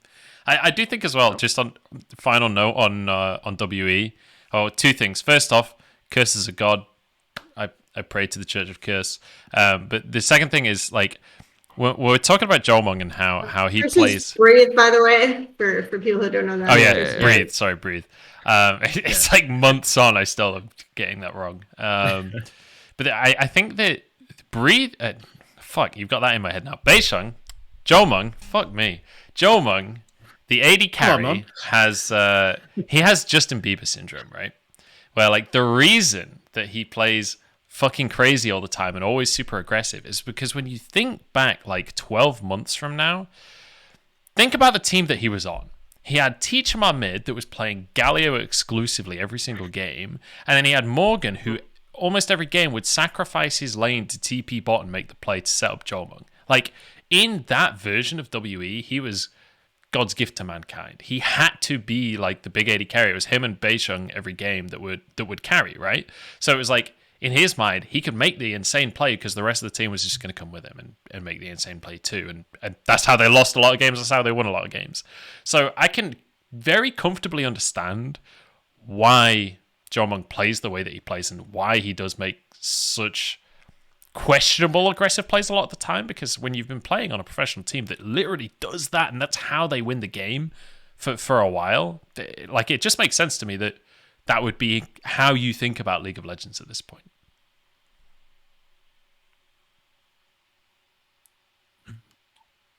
All right, we'll move on. So let's talk from the historical context based. I feel like W have never not played around bot. So this is a really interesting situation for them, just in terms of the history of their management, their coaching staff, how they want to visualize the game. They actually have two strong solo lanes now. It's going to be interesting. Should be fun. So let's move higher up in the standings then. Because we're now getting into the territory. We spent half the episode talking about IG earlier, so we'll move past IG. But we've got your JDGs, your EDGs. This is where it starts to get a bit mixed up on who's putting who where. So let's just go through the power rankings first and talk about where people have put things. So for Dom, we've got JDG in 6th, EDG 5th, Suning, RNG, Top Esports, FPX. For myself, I've got JDG 7th, Suning, EDG, WE, Top Esports 3rd, RNG 2nd, FPX 1st. Kelsey has RA 7th, we talked about earlier, Suning 6th, WE 5th, Top Esports 4th, EDG 3rd, RNG, and then FPX 1st. And then Dagda rounds us out with JDG in 6th, WE in 5th, Top Esports 4th, FPX, EDG, RNG. So our top fours are very similar. However, there are a couple of significant differences. In me and Dom both have one team making it in over EDG. So maybe EDG is the best next topic. Since Dom, you've got Suning there, I've got WE there. And obviously, I'm a bit of a lunatic when it comes to W and Suning, so I feel like my opinion is tarred in some way. But Dom, do you want to talk to me about why EDG is not a top 4 team anymore? So for me, the problem with EDG, like when I look at them, has always been like, how are they gonna fare with Flandre on the team? And I know Nelson's in chat, so I gotta watch what I say. But Flandre for me is like, he's going into a territory where he's like, all right, like you were really good at weak side before, and now like your weak side play is just like running it down. It's almost like he's like frustrated with how the games are playing out and like how often he's playing weak side that he's just like running it down now.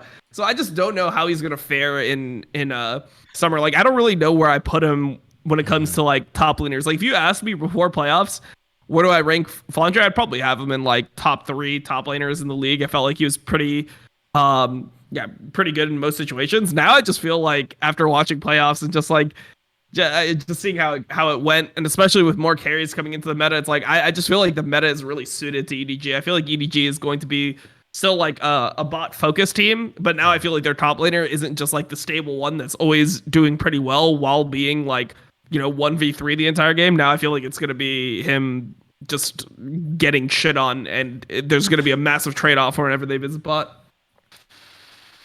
To clarify, I spend the most time watching top lane previews for various reasons.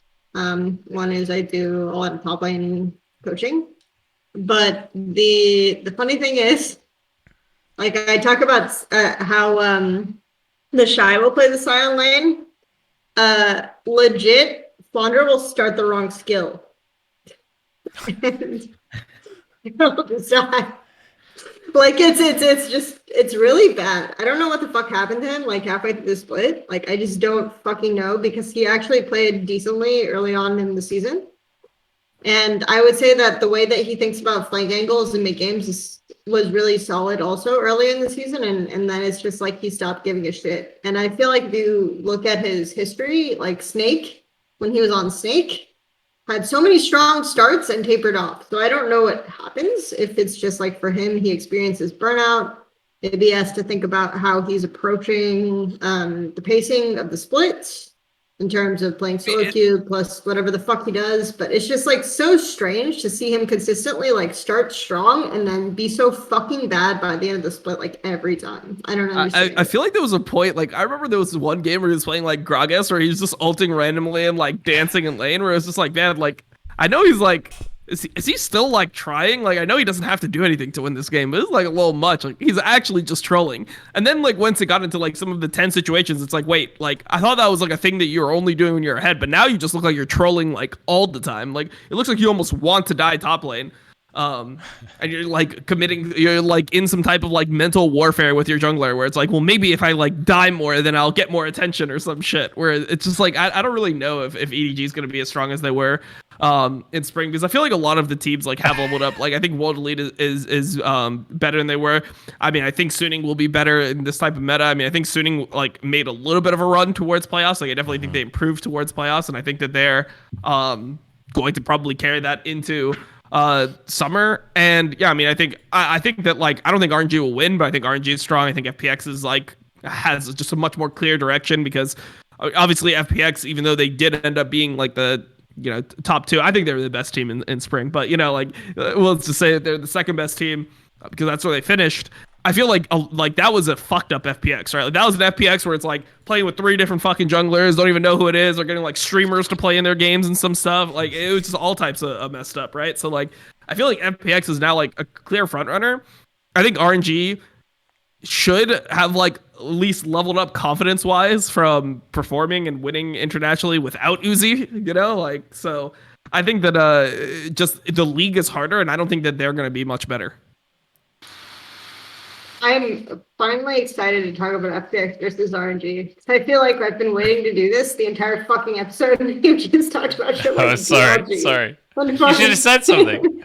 This is Bevvies of the Boys. We can't just go where we want to go. It makes sense, because it's like I do care about these games because I watch them. Like I think everyone in the chat, it's like we care about these games. We acknowledge that most of the English-speaking audience doesn't give a fuck about BLG and LNG, but we do. So that's fine. It's totally whatever, right? Yeah. So, yeah. We're here. I mean, to those care teams are about fun this. to watch. Like BLG and V5 are actually like good teams to watch. That was like my cutoff. Like the bottom tier teams, like LGD last split, OMG. After watching like the first like 8 weeks, I was just like, yeah, no, I'm just not watching them for the rest of the split. Like I just can't do it to myself anymore. Yeah. But like these teams are. Yeah. That's one of the things about I Rogue Warriors. conveniently, Sorry. I conveniently chose my day off to be like the day where Like the Monday shitty or teams- something.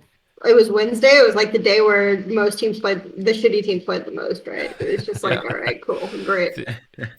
You perfectly described Rogue Warriors for me in 2020 was like the shit team that was always going to be at least fun to watch, right? They were always just doing crazy shit. It was always a lot of fighting and always a lot of like, it wasn't necessarily intelligent gameplay, but it was like, look, if I'm going to watch a shitty team play, I want it to be this shitty team because at least they'll be fun to watch. I feel like that was Spring's TT for Kelsey, and like I think everyone has their own preferred shitty team that they get to just watch and enjoy shenanigans for. But Yeah, mine was like Dignitas normally in LCS. they're my preferred shitty team. respectable. All right, let's start talking about the top teams then. Kelsey, talk to me about FPX versus RNG. You said you've been waiting all episode. Hit me with it. Drop some knowledge bombs. Yeah, I mean, Dignitas is also my preferred shitty team because I coached Fake Out in Sligo for 2 years. So Just good mates Always with have been- So OD. you're responsible for it. Nice. yeah, I'm exactly responsible. It's like I've been fighting the Dominate as like my biggest war with Dominate secretly is like his Sligo narrative, right? So Yeah. there you go. Which right is there. still like, it doesn't do you any favors when I bring DeMonte on my stream and I tell him to rank mid laners. It's like, yeah, I think Saligo's the 9th best mid laner in the league. It's like, okay, well, shit. His team's in 5th, so that must mean you think he's really bad. Yeah, it was great when it was like because when Big plays EG, which happened yesterday, I was like I am kind of a traitor, so it's great when Salio kind of gaps Bizuke a bit, so that's mean, what happens. I don't know, man. Jizuke just like I just can't watch this guy. Like I tweeted it out yesterday, but it's literally a JoJo waiting room for me. It's like, can we just get somebody who actually cares? And Like, then Dirtapune is 16. I just want to point that out. That's all I have to say. That's at the end of the conversation. Yeah. Anyway, so he'll be yeah. 17 next year. So shit. I mean, Let's I don't know shit the about end of the LCS. This is like so over my head. I don't know any of the memes, any of the references. Yeah, so I think going back to FPX RNG, which is the original question. Mm-hmm. FPX versus RNG. For me, this came down to all top teams in LPL have like this is a draft we can't play like kind of situation because they have tunnel vision so hard on their identities. And the main reason why they've tunnel vision really hard on their identities is down to so like they know what they're good at. And this is the LPL identity. Like almost every LPL team, they know what they're good at compared to when you're talking about LCS or LEC, which I'm more familiar with in terms of like how coaching staff works, etc. And those, excuse me. Sorry. This is what happens. You're forgiven. You're absolutely forgiven. You occasionally burp. I've been burping a lot because I'm drinking carbonated beverages. But the main thing is down to when you're talking about how these teams function. It's like RNG smartly, if you're talking about drafts, played so well in the final in the sense that they really hard targeted support. And why that, for me, works so well against FPX is that FPX is a team whose identity is almost entirely built around mid-jungle support 3v3.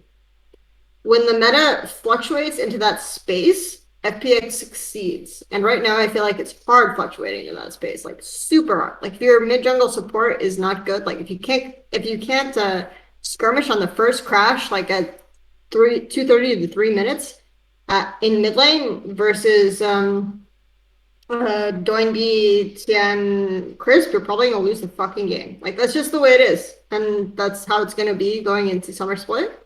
So when I'm looking at RNG, who have like, in my opinion, one of the worst mid laners in the top teams, they have super good support jungle synergy, so that's like the scary part for RNG.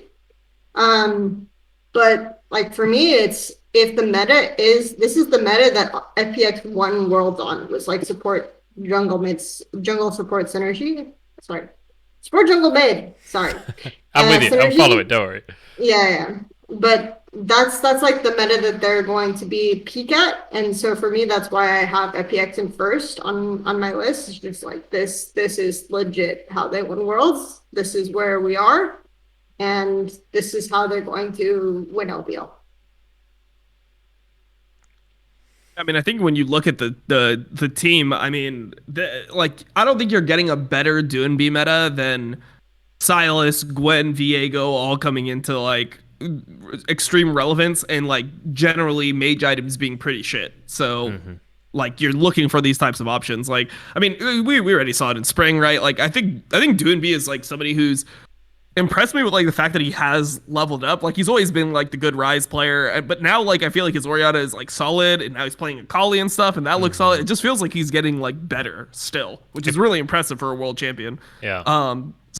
So like for me, I thought it was pretty much a fluke that RNG beat them in finals. Like I think it was just one of those bracket things where they were just like worse on the day. But if they played another best of 5, like how often do I think RNG wins? And like if they play 100 best of 5s, how many times does RNG win? It's definitely not over 50 in my mind. So I still think that FPX is like really good. And yeah, I mean, I think that just in general, like they're just so solid, because when you think about like even when they won Worlds, right? Like Gimgun was stable at best, but like was never a carry focus of the team. And now they have Nuggery, who's like absolutely fucking cracked, like somebody who's in the conversation for being one of the best players in the entire world, right? So I feel like they're so strong, and the meta is good for them. And I feel like now with this ability of actually having a roster going into the season and being able to play the whole season with one roster, assuming TN doesn't need to take another break for mental health or whatever, I feel like things are just set up for them to be the best team in the world. Yeah, I think the big one for me is TN. Like, I 100% agree that the meta is set up for them, but it's like, with the champions that I think we're going to see in the jungle, I don't know if TN's going to feel entirely comfortable on them. I feel like if we're looking like Gwen, Viego and stuff like that, I feel like I liked him on Lee Sin's. I liked him on the Hecarim and the Udyrs because I felt like he could engage pretty well. Lee Sin is the one. That was what I was going to bring up. Like, Lee Sin is the one that's like probably now back in the meta that he was always really good on. Yeah, and I agree with that. I just think that, like, if it's just that one champion, I'm kind of like, meh. Okay, like, I think if you can just take it away, then I think if we're looking at the rest of them, I'm not certain TN is going to feel wholly comfortable on them. And when I've seen how he's struggled already and coming back into this team, I think if, like, Doonby looks great, I think if Chris can have the champions and work well with that big jungle, I think it's going to look amazing. But the big question mark for me is, how is TN going to fit into this meta, and is it really going to work for him and the team in that style? So Lee Sin is the conversation that I wanted to have with most people here, particularly because it's along the lines of, when Lee Sin is picked, what are the situations in which it's actually favorable for jungle, as opposed to solo lane right now? Because I think the situations where it's actually favorable for jungler, in my opinion, are much lower. So yeah, I just think that I agree with that completely. I would say that just junglers are generally way better than laners on Lee Sin. Like from what we've seen internationally and domestically, just like the players that play jungle that have played this champion for years have like a higher level of mechanical execution that the top laners and mid laners aren't able to hit. And I feel like LPL is always the region where like you don't need Lee Sin to be like the best jungler in the game for it to be good in LPL or picked in LPL. Like, you just need it to be playable. So now that it's playable, I'm like, damn, okay, now we get to see, like, I mean, SOFM was playing Lee Sin at Worlds last year when Lee Sin was, like, pretty dog shit, like, overall. Like, it was just not a top-tier jungler, and he still looked good every single time he played it. He wasn't even playing standard Lee Sin. Yeah, he was playing, like, Knight's Vow and shit, so, like... Yeah, Knight's Vow, he doesn't need it to be meta. This weird obsession with Warmogs. Yeah. I mean, it's funny because it's like going into Worlds, and I'll just keep this really brief. It's like Suning, SFM still played super hard for lanes, and he played like take builds. Then going to Worlds is like, I'm playing Italy, I'm out jungling this guy XYZ. So that's like the part that it keeps me having like some faith in Suning. But again, I think he needs like the second voice in comms. But beyond that, just talking about like Lee Sin jungle versus solo lane, I feel like, because I watched a lot of like Shaohu preview, and it's the biggest thing for solo lane Lee Sin is having the willingness to understand, like, you hit level 3, your all in is just fucking gonna win versus everyone. in almost every matchup, just actually doing that and executing that. And I'm seeing, like when I'm watching LCS games yesterday, that doesn't happen. Well, I feel like it's just really matchup dependent. Like sometimes Yeah. you win the all in, but that like think the reason why Lee Sin Mhm. solo lane is so strong is there's so many different avenues to win lanes against Mhm. pretty much whatever you're against. So it's like if you're versus Nar, then maybe like yeah, your all in's way stronger, right? If you're versus a Renekton, then your all in isn't necessarily stronger. So like where can Yeah. you like find Yeah. the angles, right? Like so I feel like Mhm. Lee Sin is more like knowledge based in a lane by like being able to like analyze the matchup and being like, Yeah. do I need to out sustain this guy? Do I need to fight this guy? Do I need to just push the wave and back off? Like, what do I actually do with Mhm. my kid in all these situations? I feel And like like when you're talking about those Renekton matchups, again, it comes down to like how you're. A lot of times, it comes down to how you're using W in relation to like wave manipulation, right? Because it's like if you are building the wave with like your E and being able to wave clear it, then you can almost like W out of like cooldown execution from champions like Renekton. And then as Lee Sin, it's like really easy to just play the lane and find the area where you're baiting cooldowns from the opponent just because you're so fucking mobile. And then the solo laner or on the enemy team like has no cooldowns, and then you go in and you fuck him up because you're passive, right? Like it's just like that's where I see the value of Lee Sin, and it's gonna come down to like the ability of the solo laners in LPL to execute and our visualization of that, because it's like I don't actually know, right? How good are solo laners in LPL at Lee Sin? I'm assuming based on watching Xiaohu play the champion that they will have a better baseline of understanding of how to do that. But that's not necessarily accurate because Xiaohu has been playing League of Legends competitively since technically like 2014. He was in like he was in the TGA circuit. yeah, I think 2016 was when he Yeah. joined LPL, right? If I'm not mistaken. 20 he was in 2015 towards the end. He was playing for GAM team. Okay. But that was like an age thing because he Yeah. couldn't join because of his age. Oh, But we've seen big plenty of players like that.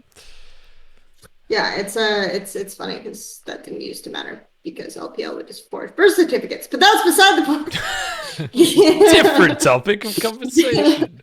Sorry, I didn't mean to throw you off. It's just like kind of for me, like I'm coming from a perspective of I expect more LPL top laners and mid laners to understand how Lee Sin works. Mhm. And so for Lee Sin to function less often in jungle, even in the LPL. Though I would say that some of the Lee Sin players, like I agree with you completely. It's like people just fucking played Lee Sin last year, like in 2020, and people just fucking played Lee Sin in like even to an extent in spring this year. Like there were a couple of games, but it's just like if you're talking like again, my team is TT. If you're talking about Xiaopeng, like would I rather him play Hecarim or Lee Sin? Lee Sin every fucking game. Like please stop playing Hecarim because you're just inting like on my screen, and that's about it. So. Xiaopeng is great at Lee Sin, though, to be fair. I feel like he's also a pretty great Lee Sin. I just want to quickly address something. Oh, excuse me. You're not the only one burping, Kelsey. I want to quickly address something that was brought up in chat, just in case anyone doesn't know. The reason we're not really talking about Bo specifically when it comes to FPX is because he's no longer on the roster as far as we've seen. So FPX announced that they dropped him. Yeah. Like it's on their official accounts. Yeah. So in the grand, like talking about Bo feels like the thing about Bo, right? He played I think 10 games of LPL. He won all 10 games of LPL. He has a 100% win record. Bo is like he's like the girl you meet on holiday. He's your holiday romance. You have 10 days of just perfect League of Legends. It's just amazing. Everything's beautiful. But then you both go home and you live on opposite sides of the world, and the internet's not where it is nowadays. This is all 10 years ago, and you it all realize just falls later apart. on that she had an STD and shit. Exactly, and you're like, oh yeah. fuck, like what happened? Like, And it turns out the STD was match fixing, and it all just the falls STD was apart. match fixing. So we'll move on from Bo because he's not going to be playing this split. So, it is what it is. But I do want to segue now into Dagda. I want to give you a pedestal here because you're the only person, if I bring up the power rankings again, you're the only person that didn't put FPX in first. You put RNG in first. In fact, you put FPX in third place. And you've already talked about Tiana a little bit. But you've also put EDG very, very high. Kelsey put EDG third, but me and Dom both put EDG out of it. So I want to give you an opportunity to talk about your top 4 and why your top 4 is the way that it is. Yeah, so I don't think I'm as negative on Flandre as Kelsey and Dom is. I think he will still fix himself and come back. I don't think it's as big of an issue. I really, really like EDG. I think their mid jungle is super good. I don't know what the story is. I've heard Summer, the LPL Chinese caster, say that like there's a 99.9999% that Clearlove comes back and plays jungle for Summer. So I don't know. Wow. So I'm not, but I'm like not taking that into account. I'm just taking it as JJ at the moment anyway. I really like the synergy between JJ and Scout. I think they work really well in mid. I love how like Viper is a monster in the bot lane. I think Mako looks great. Like I really like the team fighting from EDG. And I think like one of the big things that was missing from 2020 EDG was like they didn't really have that star power. But I feel like Viper now adds that to this roster where you've actually got someone who's just mechanically nuts and can hard carry fights when needs be. So I think I'm just less negative on EDG, but I think I'm more negative on FBX because I really don't think. I think that we do get I do agree with the guys who are saying like, look, I think that the meta in the mid jungle support trifecta will suit FPX. I'm just not sure how Tien is going to fare as a jungler in this meta. I think that's the bigger question mark for me.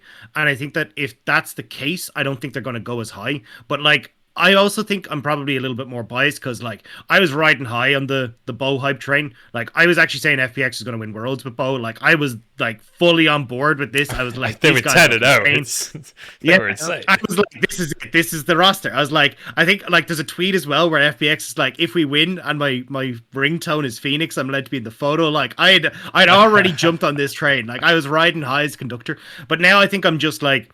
I think I'm taking that a bit harsh now as well, where I'm just like, I'm not as big as fan as Tien. I thought when we got to finals, he looked a bit shaky. Certainly when we weren't able to see Chris kind of support him as well. And game 4, game 5 really didn't look good. And I'm a bit worried about Tien coming into summer. So I think that's more so the reason why EDG is higher. I think I'm more negative on FPX than everyone else is. And because that then RNG rise to the top, I think RNG still look great. I still think they'll be able to play around Xiaohu. I think Bing is still the best support in the world. Cryin, I do agree with, is the massive weak point for this team. And if we are looking at that, mid-jungle support meta, I think Cryin is going to be the weak link for that. And I think teams could look to punish it. But I still think the rest of the team is looking great. And I'm hoping that Gala kind of riding high off of success now might actually like start to grow a bit more from this, have a bit more confidence, and actually start to move into other stuff rather than just the Kai'Sa. But I think that is also a bit of wishful thinking because I'm just a massive RNG fan. I got my little Uzi box. I got my little Uzi shrine over here. I too like oranges. They're a great source of vitamin C. Especially when you have enough of them that you can make an E. Yeah. That's good. So I think hang on. I'm going to keep talking. I'm going to show this as our Bevvies special. Our Bevvies special. We've never had one of those before, but I'm excited to discover what it is. I don't even know what the fuck that means. Just very quickly for Richard Hagen chat, I'm drinking Elvis juice by Brewdog. It's very good. I would recommend it. Over to you, Kelsey. I will say that I like Brewdog. However, as an EG employee, I have 2 beer sponsorships. Wait, really? Bud Light and Elysian, so I cannot express preference for Brewdog at this current time. So I actually have a signed beer from Uzi that I got in the LPL. It's a Harbin beer that is signed by Uzi with Uzi's face on it. You see his little signature here. So sick. I'm super happy with it. Yeah. So yeah, that's my little Bevvies special. It's part of my little my RNG, however you pirates say it, shrine that I got over here. That's gonna be going. So yeah, I'm super happy with it. I had a question for you guys. Like, what do you guys think about top? Because we haven't talked about TES at all. That was like the last topic, right? Yeah. And for me, like, I just wonder how much faith you guys still have in Knight, because I feel like Knight was like one of the most disappointing players for me in spring. It's like something happened to him where he went to Worlds and they took out his power. And then he just like came back to LPL and he's just completely deflated. It's like he had like the fake muscles and shit. Like, you start realizing it's like the oil that was injected the whole time, and it's like, man, like it's watching one of your heroes die. I'll go on this because I'm a massive fanboy. So I believe in top esports. I especially believe in specifically Jackie Love, but I'm really, really, really hyped on this roster, whether it's 369 or I'm nervous on pronunciation on the new top laner. Is it Kelsey? You might be able to help me there. Is it Qingtian? Qingtian, yeah. Qingtian, okay. But I think that this is the year where Knight comes back. Like to address your point specifically, Dom, because like Knight previously has had exceptional performance. Like I think my favorite part of Knight's career so far was MSC last year, where he just absolutely popped off. It was like LeBlanc with Yu Yanja and Yumi, and he just like literally 1v5'd. Like there have been glorious moments for Knight, and I think that this is the kind of team. They give me very IG vibes, obviously, where you see them on stage, you see them literally running it down and just like giggling on the webcams. And I feel like they really didn't have a great spring, but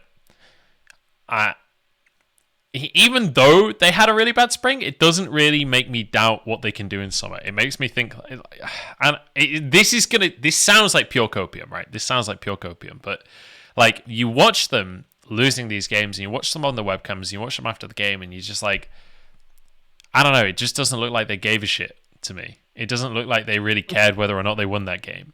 And like, I've seen them when they do care, and they're fucking unreal, right? So I still believe that this summer they're going to come back. They're going to be towards the top of the standings. I think this is a team that's going to make it to Worlds.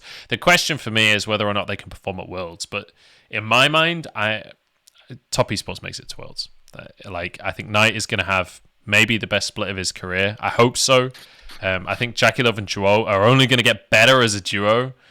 Cast is a god, obviously, and I really hope that they play a bit of Qingtian, because everything I've heard about him, I haven't watched his VODs in the LPL, but everything I've heard about him is that he's a super aggressive top laner, which perfectly fits the style for top esports. So I'm really, really excited for this roster in summer.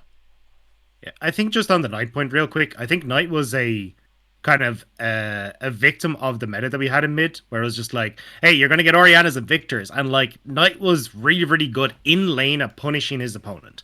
And when you're on Oriannas and these control mages and stuff, you don't really get the opportunity to show off that as much and have as much of a lane gap.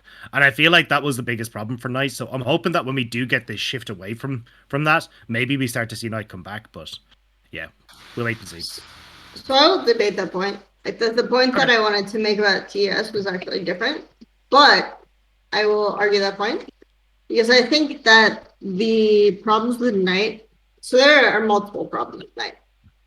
The first is communication, his communication with his jungler in terms of lane states and when you can play skirmishes, which he got better at for sure. And this was like something that I always felt like he understood reset timers, but he did not understand, specifically speaking, the situations where you are needing your jungler to play a 2v2, even though his best champions are like melee skirmishers. So that's why he succeeded more playing things like Corki in 2019 or 2020. And then like Orianna control mages where he can just visualize the fights better. I felt that his mid-game fight execution was terrible in spring. And that was more my complaint with him.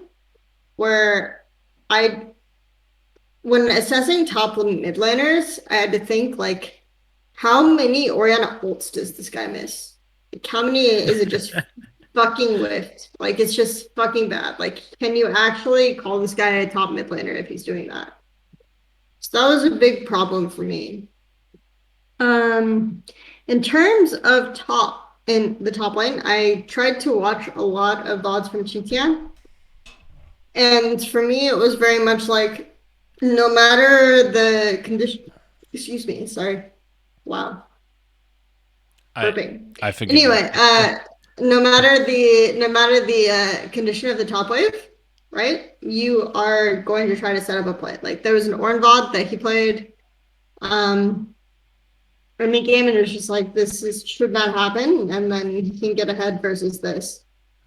the thing that was concerning to me was like the Silas game where he died multiple times because his jungler was on his side of the map in times where good skirmish conditions existed and he just went for them anyway.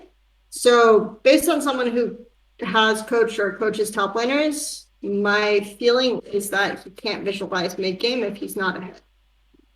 Whereas like for me, some of the coolest fucking wins for TES were 369, like going for the set flank and getting like the perfect fucking set flank and winning the goddamn game off of that. And since TES's macro is so bad, I'm really worried with them. I'm worried about them with this change. So we'll see how the split pans out with both of them on the roster. Yeah. Yeah. You guys want to hit up top esports as well? Give us your thoughts. No, I mean for me, I feel like the weirdest thing, like what I started thinking about when I was looking at when I was looking at Knight was like I started thinking about like when I remember him like really standing out, and I just feel like he was good on control mages, but it's like I felt like the Orianna was never as impressive as his Syndra, for example, and I felt like his Zoe was also like pretty good when it was playable, and I feel like because those champions were like less. Like, I mean, they're just worse this split. Like, that was part of the reason why he wasn't as dominant of a player. And then, like, what I'm hoping for is that, I mean, he was always, like, one of the better Silas players in LPL.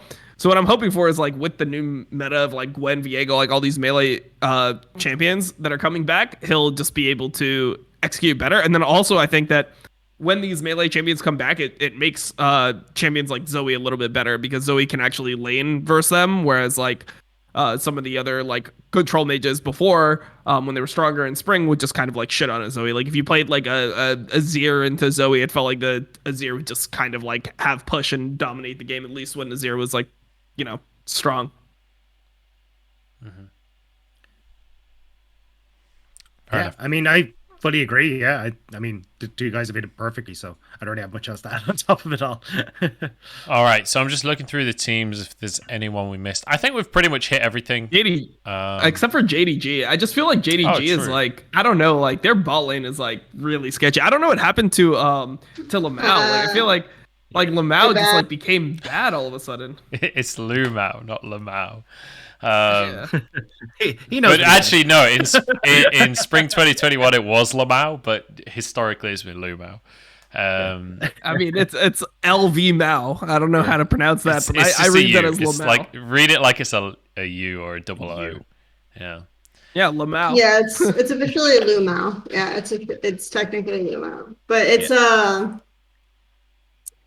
yeah, it's not even that. It's just like the only way this team won games in spring was the setup of top jungle into Crash, which I thought was like the best I've ever fucking seen in any league. Was like the RNG series. If you watch the JDG RNG series, it's like legit. Lumau is pacing the lane, or not Lumau. Wow, why am I so fucking stupid? Zoom. Yeah. That's because you're Bevvies with the boys, and we all drink while we're talking about League of Legends. Anyway. Drink historically makes you stupid.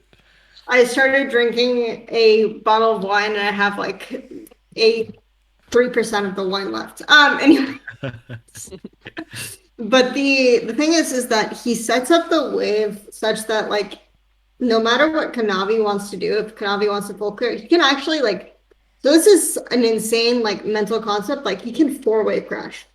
A lot of top laners are like 3-wave crash or a trade or whatever the fuck, and it's just like he can actually set up the wave consistently if he needs to 4-wave crash, just to accommodate Kanavi like doing whatever the Kanavi wants to do. Like his like, if you want to be a good top laner at wave management, every time Zoom does a preview, fucking watch it. Just do it. Just like I don't fucking care. Like.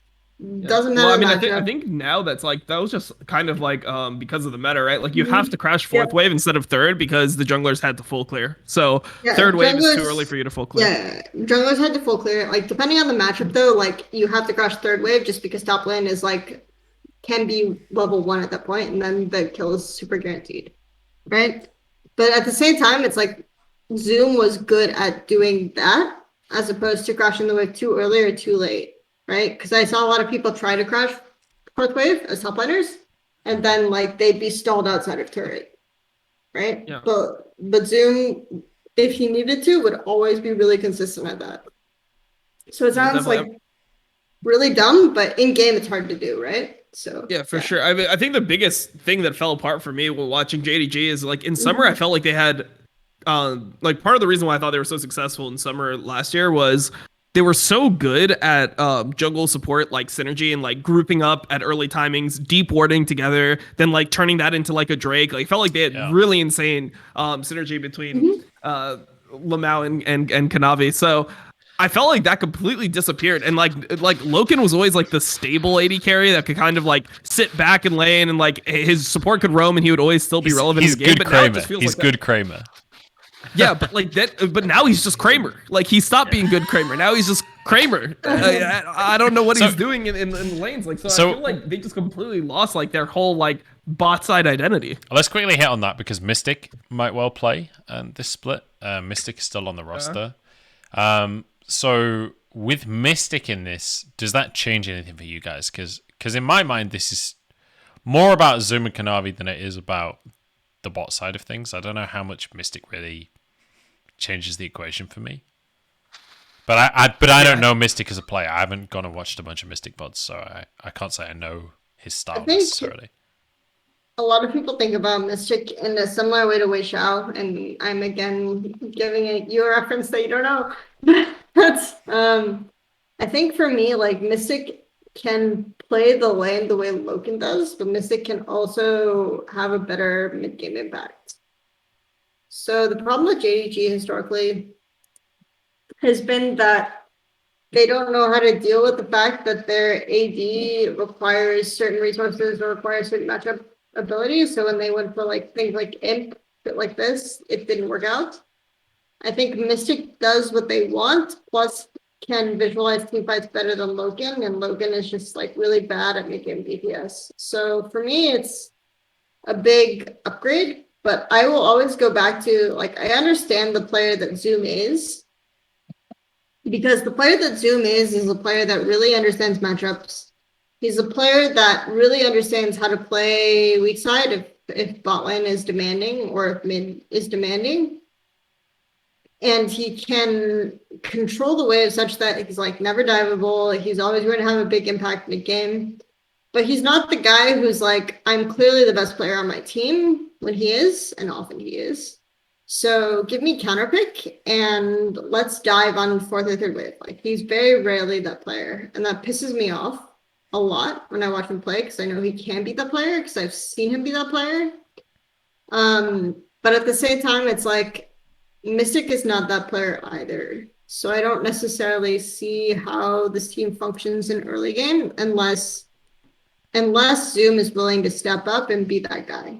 Yeah. That's still where I am. I wonder if that's like a symptom of just playing with Kanavi, because I felt like Kanavi was like the guy that like got all like the draft resource and stuff in 2020, where it was like he would get always the counter pick, and it felt like the games were always set up for him to carry. It was like, okay, you're playing Kindred. You're like when he would play those Eve games, it felt like everyone was just on board with like, how do we get our jungler ahead? And that's something that I feel like they kind of lost. Like Kanavi had that like one pop off game in playoffs, but I feel like his like the amount of like difference between him and the rest of the junglers in the league is pretty minimal now, compared to like, I mean, if there's any difference at all compared to like what it used to be in like 2020 spring, for example, where it was like, damn, this guy's just like the best. I think you've hit on like one of the biggest things. Sorry, cut across you, Munch, but I think you hit on one of the biggest things that I had an issue with, where JDG was like, I looked at a lot of their drafts and a lot of their early games, and it was just like, you haven't really given yourself a thing to do in the early game either.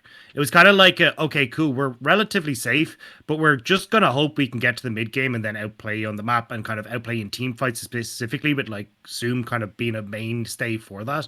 But it never really felt like they gave themselves an edge. It wasn't like, oh yeah, they can easily just like play around dive topside, or they can easily play through mid here. There never really seemed to be a thing. And it felt like once they, as you kind of touched on there, Dom, like they moved away from the like, hey, let's play towards Kanavi style. They didn't really know what to do. There was no transition to a different style. It was just kind of a void in the early game, and then we hope mid and late game go well. So I felt like Kanavi was super overrated most of 2020. And the reason why I have this opinion is it's just like, we talked about Lee Sin always being good in LPL, like these types of jungle picks. Like Set Lee Sin was, I would say that, like, if you're talking about international jungle metas, it was like EU and LPL were both fucking in the dark ages in 2020 in terms of like we're picking Lee Sin, we're picking Set, we're doing like heavy skirmishes when skirmishes shouldn't be real or shouldn't be functional, and the enemy jungler should be able to, off of us going for these early skirmishes that are based off of the mid laner trolling or the top laner trolling or the bot laner trolling, getting like much more significant advantages. And that was more like an NA and LCK thing. And this is controversial to say it's an NA thing, but for sure, I think that they were thinking about like Nidalee and these types of junglers and what they can do more than LEC, just in terms of picks and how the games function. Like in the LEC finals, you saw